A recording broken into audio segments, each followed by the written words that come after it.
Vamos começar aqui pelo nosso encontro de hoje.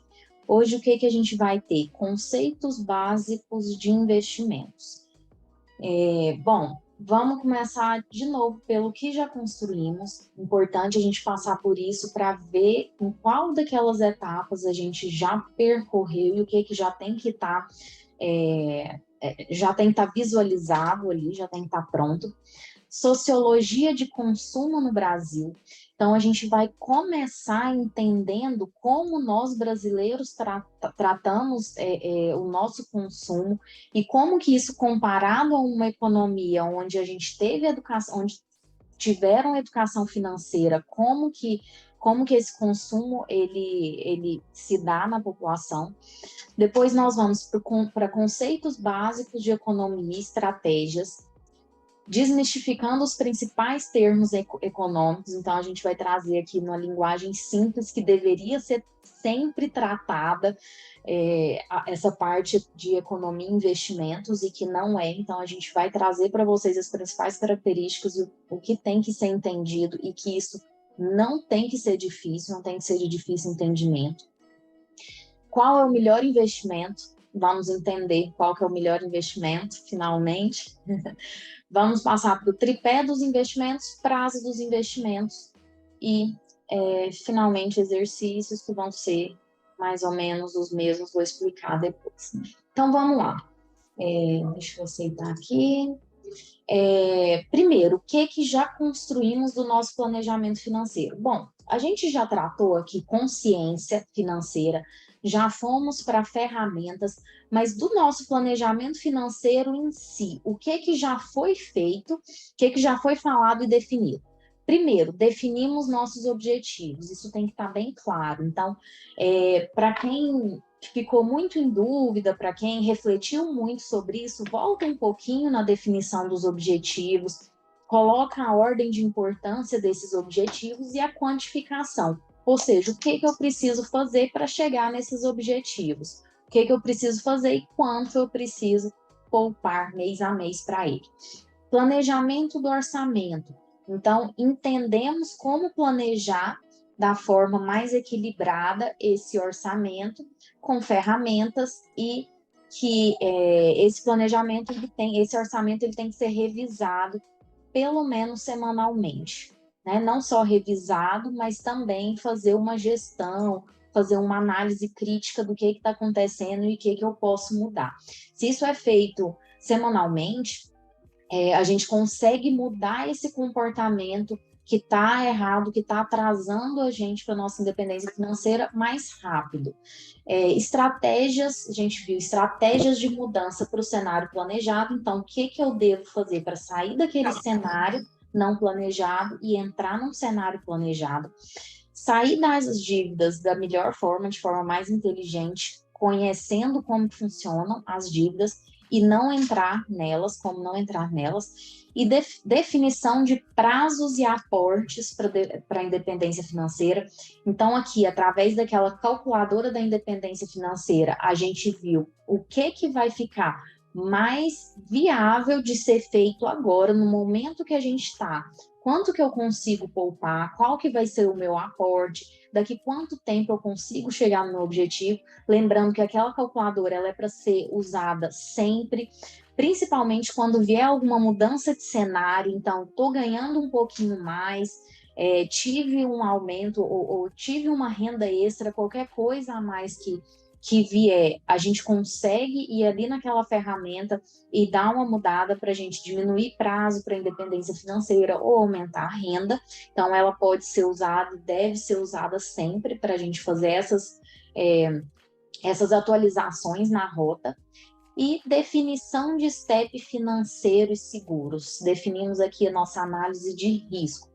Qual que é o tamanho que nós precisamos do nosso step financeiro, quais seguros que a gente precisa e quanto a gente precisa de estar coberto em cada um dos seguros que são necessários para a gente. Certinho até aqui? Se tiver alguma dúvida em alguma dessas etapas, vocês podem perguntar, esse é o momento, a gente passa por eles novamente. tanto agora quanto no grupo também. Quem estiver assistindo a aula gravada, a gente pode discorrer sobre alguma coisa aqui, voltar em algum assunto, é só vocês perguntarem. O mais importante é que isso esteja muito bem definido já. E vamos entrar aqui na sociologia de consumo do Brasil versus Estados Unidos. Por que Estados Unidos? Nós temos os Estados Unidos como um exemplo de uma nação desenvolvida e que teve educação financeira na escola. Isso é muito mais importante. Então, eles tiveram nessa formação deles instruções sobre finanças, sobre educação financeira, sobre estratégias para conseguir fazer um planejamento, enfim. Então, a gente vai ver aqui quais são essas diferenças e entender o que se espelhar numa população que dá certo, pelo menos na sua maioria, que eles dão certo nessa área, e fazer igual. Então, vamos lá. Isso aqui, gente, sempre lembrando que a gente está falando aqui da grande maioria da população. É claro que existem exceções em todos os casos, tanto aqui no Brasil como nos Estados Unidos, mas a gente está falando da grande maioria da população, e vocês vão se ver aqui, se não em todos, na maioria desses momentos, verem os pais, os avós, o que foi acontecendo, como que esse consumo ele se dá ao longo do tempo. Bom, aqui a gente vou começar pelo Brasil, como que o brasileiro ele trata esse consumo, como que ele consome. A gente começa aqui, claro que a gente não começa do zero, porque a gente já começa em uma família, a gente já começa com alguma condição de vida, com algum suporte familiar. A gente vai crescendo esse padrão de consumo aos poucos, e isso é da média geral, porque a gente vive em um país em desenvolvimento, um país que se desenvolve. Então, esse consumo ele vai aumentando aqui, o seu padrão de consumo ele vai aumentando à medida que o padrão de vida dos seus pais ele vai aumentando. Então, receber um aumento, progrediu na carreira, tudo mais, seus pais, e você está aqui aproveitando, pegando carona nesse aumento da qualidade de vida familiar. Chega aqui na faculdade, a grande maioria não tem uma queda, tá, no padrão de consumo, e continua surfando nesse aumento de consumo que é normal da família, de ir aumentando, acompanhando esse aumento de riqueza do país. Bom, aqui a gente chega aos 30 anos, grande maioria da população já tem o ensino básico, muitas pessoas já têm faculdade, às vezes não tem faculdade, mas tem um ensino médio, tem um ensino técnico, e eles ainda estão na casa dos pais. Hoje, a gente sai da casa dos pais muito, muito mais tarde. Quando que a gente sai da casa dos pais aqui? Na maioria dos casos, quando a gente se casa. E quando a gente se casa, existe essa queda no padrão de vida do brasileiro, essa queda de consumo do brasileiro. E é muito interessante que muitas vezes, quando a gente fala isso, muita gente fica, como assim? Mas não existe isso. Só que isso é muito perceptível. Porque o que acontece aqui? Só um minutinho, desculpa, perdi vocês aqui, voltou. O que acontece?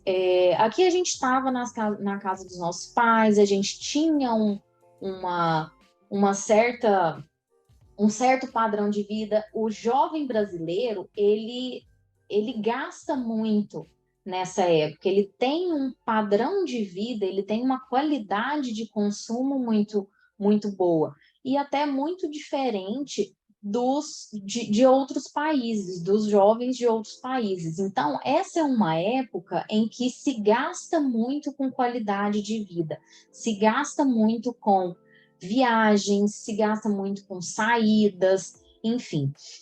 um pouquinho diferente dos jovens de outros países, da maioria dos outros países. E a gente casa, a gente começa a ter vários outros gastos. E isso aumenta o gasto do padrão de vida e a gente vê o nosso padrão de consumo caindo, porque a gente não tem mais aquele suporte dos pais, às vezes até teve um suporte ali no casamento, o pai ajudou numa festa de casamento, na entrada do apartamento, ou em algumas parcelas, nas primeiras parcelas de aluguel do apartamento. Então, a gente tem aqui essa ajuda dos pais nesse começo, e depois o jovem casal por si só. Então, todo aquele dinheiro que esse jovem casal, recém-entrado no mercado de trabalho, tem, vai tudo para padrão de vida, vai tudo para se manter em uma casa que se parece com o padrão de vida que tinha antes, porque quando a gente casa, a sociedade ela exige que a gente tenha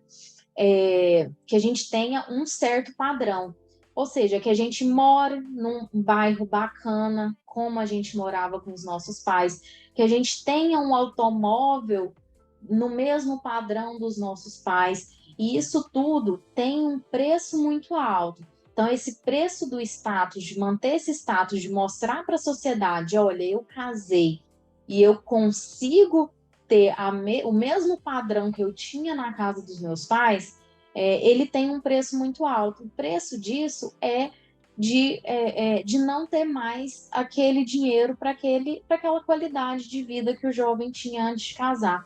E esse, inclusive, é um dos motivos porque o jovem, principalmente os homens, eles fogem muito do casamento. Aquele dinheiro que vai para qualidade, que era para qualidade de vida, ele vai totalmente para manter uma casa, né? Então aqui tem, nesse momento do casamento, tem uma queda na qualidade de vida do jovem brasileiro.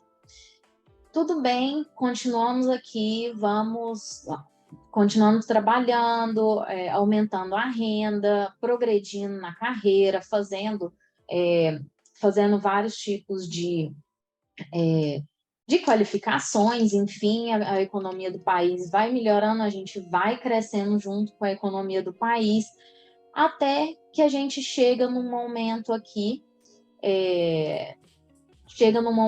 que era para a gente já ter uma certa independência financeira, mas o que aconteceu ao longo desse caminho? Eu aumentei a minha renda, o apartamento que eu estava era muito pequeno, apesar de ser num bairro legal, perto dos meus pais, perto ali de onde eu cresci, eu quero ir para um apartamento maior. Eu tenho que trocar meu carro, está muito antigo, e isso vai só indo naquela corrida dos ratos. Então a gente vai aumentando o padrão de vida aos poucos que a gente tinha diminuído aqui. Quando a gente chega em torno dos 60 anos, 55, 60 anos, que é uma idade que a gente costuma se aposentar, o que a gente vê? Poxa, eu não fiz uma poupança que me mantém da mesma forma como eu estou agora no meu trabalho. Então, minha poupança ela não consegue me manter. Não fiz a poupança de uma forma correta. Ah, então vamos mudar para uma casa menor?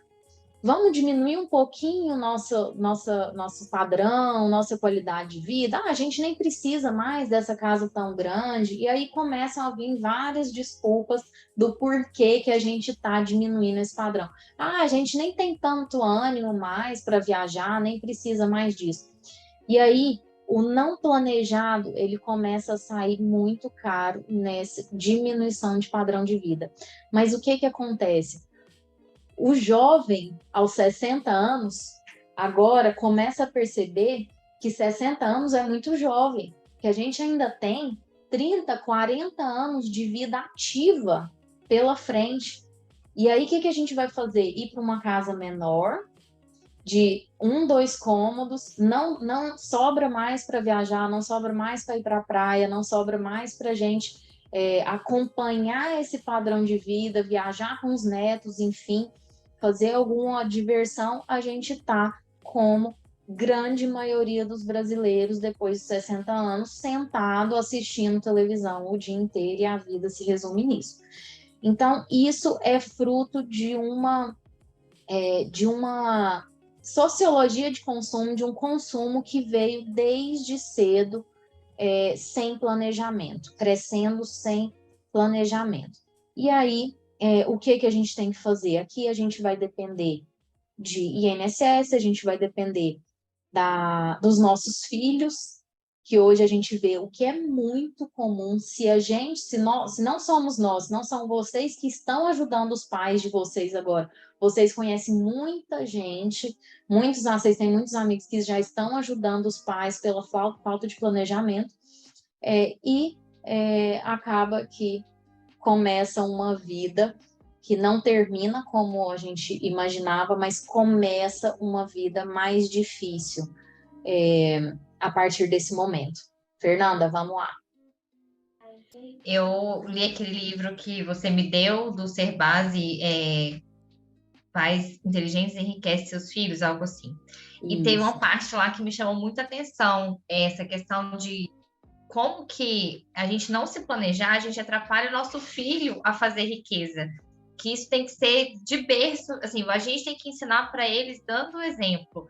Então, se eu sou uma pessoa que sou preocupada em construir meu patrimônio, e a gente também não exagerar em dar as coisas para eles, pagar escolas caras, enfim, tudo dentro de um padrão, mas sempre pensando em construir nosso patrimônio, até porque quando chegar a vez deles construírem o deles, eles consigam também fazer essa construção, não ter que tirar o dinheiro deles para dar essa assistência para os pais. Que às vezes esse dinheiro seria o dinheiro dele construir o patrimônio dele. Não, ele está ajudando os pais aí que estão numa situação mais complicada e mais delicada. Achei muito legal.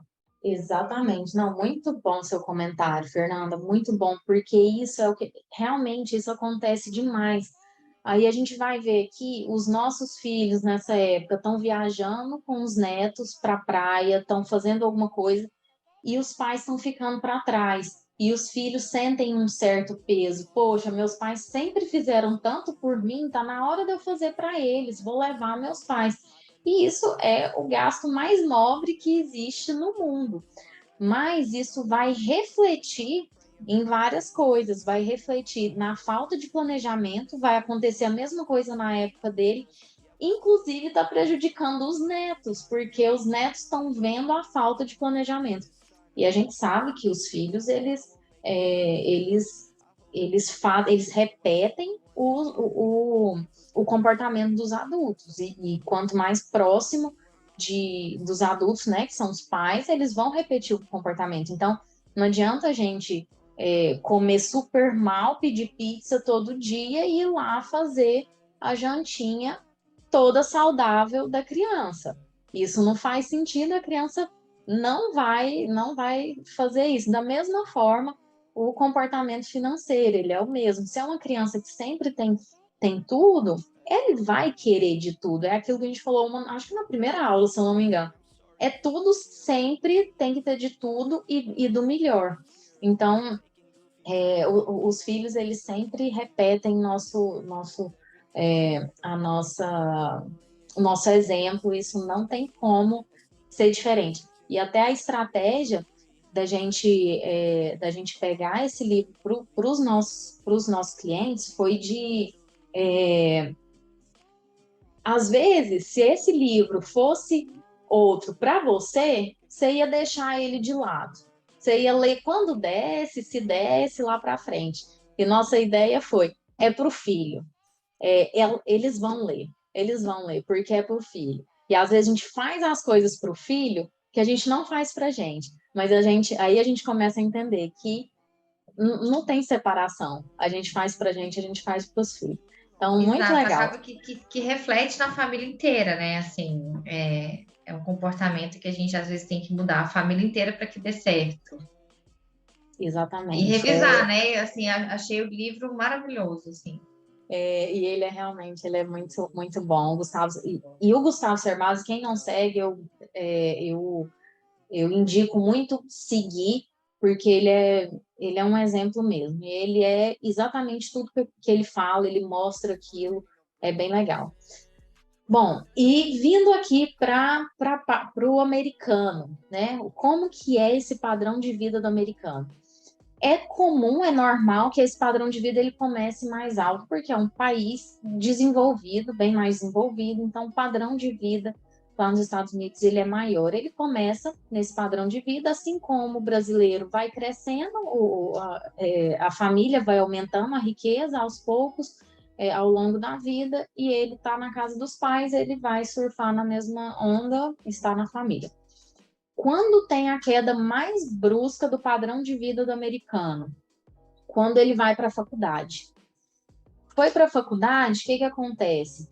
Ele ganha duas coisas dos pais, e isso vou falar exatamente nas mesmas palavras do Gustavo Cerbasi, isso aqui fonte do Gustavo Cerbasi, tá? Esqueci de pôr aqui, esse gráfico da vida que é fonte dele, a gente pegou do curso dele. Ele ganha a faculdade dos pais, tá? Os pais se prepararam para dar essa faculdade para os filhos, então ele ganha a faculdade e ganha um pé na bunda. Vai embora viver sua vida e não volta. Vai traçar seu rumo agora. Isso é muito comum. Isso a gente consegue ver facilmente nos filmes, né? Americanos. Então, tem lá o jovem americano dividindo um quarto, estava numa casa enorme dos pais, era o rei da casa, agora está dividindo um quarto minúsculo com um colega de faculdade que ele nunca tinha visto na vida, e vai assim até o fim da faculdade. Então, ele ele tem essa queda brusca aqui no padrão de vida e aprende a viver por muito tempo aqui nessa queda. Aí ele vai ter o seu emprego, ele vai começar, vai ter o casamento e tudo mais. Mas o que acontece? Ele tem a consciência financeira. Lá nos Estados Unidos existe um programa para quem atinge o seu primeiro milhão, e isso é comum que o jovem americano atinja seu primeiro milhão entre 30 e 35 anos em média. Quem atinge esse primeiro milhão tem vários benefícios em crédito e tudo mais. Tem um selinho que eles recebem, um clube, One Million Club Dollar, alguma coisa assim, não me lembro direitinho o nome. Então, eles começam a ter vários benefícios para comprar o que eles quiserem, para financiar algum curso, alguma coisa, o que eles quiserem ali, o que eles planejaram. Então, o que acontece? Eles já sabendo disso, e aí é até interessante, porque aí é um pouco diferente que no Brasil, que, poxa, eu tenho que manter as aparências aqui de um padrão de vida que a sociedade me impõe. O americano, o júnior lá tá pensando, não, eu tenho que entrar para esse clube do milhão, porque meus amigos todos fazem parte, então eu tenho que economizar ao máximo. Então, a gente vê, e é muito comum nos filmes americanos, os jovens nessa idade, eles não têm carro legal, eles têm aqueles carrões antigos que foi muito barato de comprar, e eles mantêm esse padrão de vida durante um tempo. Claro que aumentando aos poucos esse padrão de vida, porque ele também vai trabalhando, vai subindo na carreira e tudo mais, mas ele já vai fazendo esse planejamento. Ele chega ali em torno dos 50 anos, ele já tem a independência financeira dele, às vezes até antes. Por quê? Porque a independência financeira, o que ela quer dizer? Que eu já tenho um patrimônio, que eu consigo manter o meu padrão de vida atual. Às vezes não é o padrão de vida que eu desejo, mas é o padrão de vida que eu tenho hoje. E o americano, ele chega muito mais cedo aí. Chegou aí, ele já tem os seus investimentos, eles já estão fazendo um volume muito maior. Quanto mais a gente tem, muito mais rápido esse dinheiro é multiplicado. E aí ele tem um salto de qualidade de vida, de padrão de vida, e ele consegue manter aquilo. Por quê? Porque ele já tem esse montante que sustenta ele para o resto da vida. Então, ele vai aumentando aos poucos, ele não vai parar de trabalhar aqui, ele vai aumentando esse padrão de vida, e esse padrão de vida ele é sustentável, mesmo que ele pare de trabalhar, porque o salário dele aqui agora vem dos investimentos, do planejamento que ele fez. Então, o que que a gente vê com isso aqui? Em um país que a gente teve educação financeira, que isso era um assunto e uma prática dos jovens, a gente tem esse desempenho, ele é outro desempenho, ele é um desempenho muito maior. A nossa sociedade, o que a sociedade, o que as pessoas em sua volta, elas exigem é diferente. Então, a gente tem um resultado muito diferente. O que a gente tem que fazer, né? Como nação também, e como pessoas, como pais, como até tios, enfim, tentar buscar a maior educação financeira que a gente puder e começar a praticar isso para a gente mudar esse destino nosso aqui.